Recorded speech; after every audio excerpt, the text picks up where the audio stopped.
जय श्री राम, जय श्री राम। कृष्ण जी कर्ण को दानवीर कहते थे और अर्जुन इस शब्द से चिढ़ता था।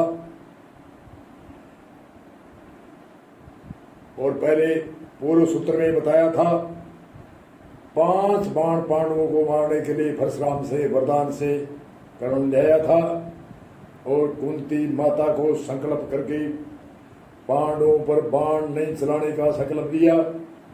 और हे अर्जुन, कृष्ण जी कहते हैं जब रणभूमि में अर्जुन और कृष्ण खड़े थे उस समय कर्ण रणभूमि में मारा गया था और रणभूमि में गिरा हुआ था।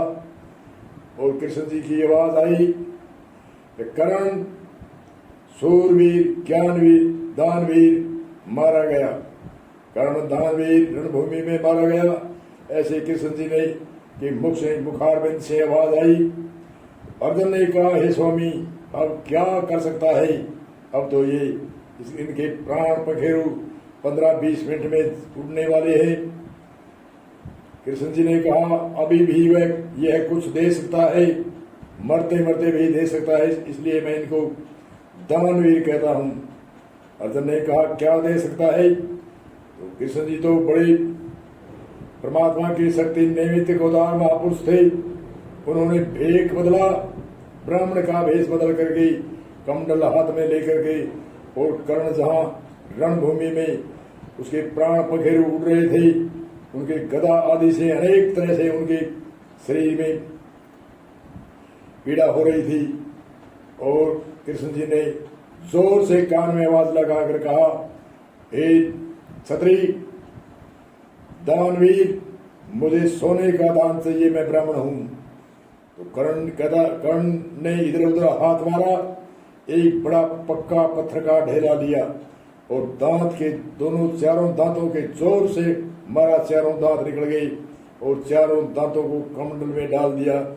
उन चारों दांतों के पुराने समय में वाले कई बुजुर्गों के देखे भी है, सुने भी है, दांतों के सोने की कील लगाते थे। तो चारों दांतों के सोने की कील थी और चारों दांत पत्थर से जोर से मार करके, चाहे कितनी भी पीड़ा हुई, उन पीड़ा को सहन करके और दान दिया। इसलिए कृष्ण जी उनको कहते थे दानवीर। और वह कमंडल में चारों दांतों में सोने की कील ले जाकर अर्जुन को दिखाई। मरते मरते देखो कर्ण ने कितनी पीड़ा थी। कहते हैं प्राण पखेरु उड़ते हैं तो 100 बिच्छू डंक मारते हैं, इतनी भयंकर पीड़ा होती है।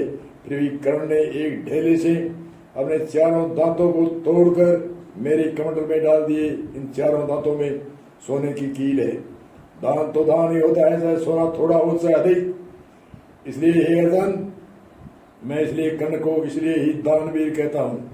दानवीर की भाषा अलग है, ज्ञानवीर की अलग है और सूरवीर की भाषा अलग है। तो दानवीर कर्ण था और भी बड़े बड़े राजा भगत परमात्मा के आस्थावान हुए, जिज्ञासु, और कई भगत जो सेठ साहूकार जो धन शक्ति वाले जो थे, उन्होंने सब कुछ लिटा दिया, सब कुछ निछावर कर दिया। जो अपने पास कुछ भी नहीं रखा, ऐसे दानवीर हमारे भारत में बहुत हुए हैं और आगे होते रहेंगे। इसी सूत्र में हम विराम देते हैं। बोलो जय श्री राम।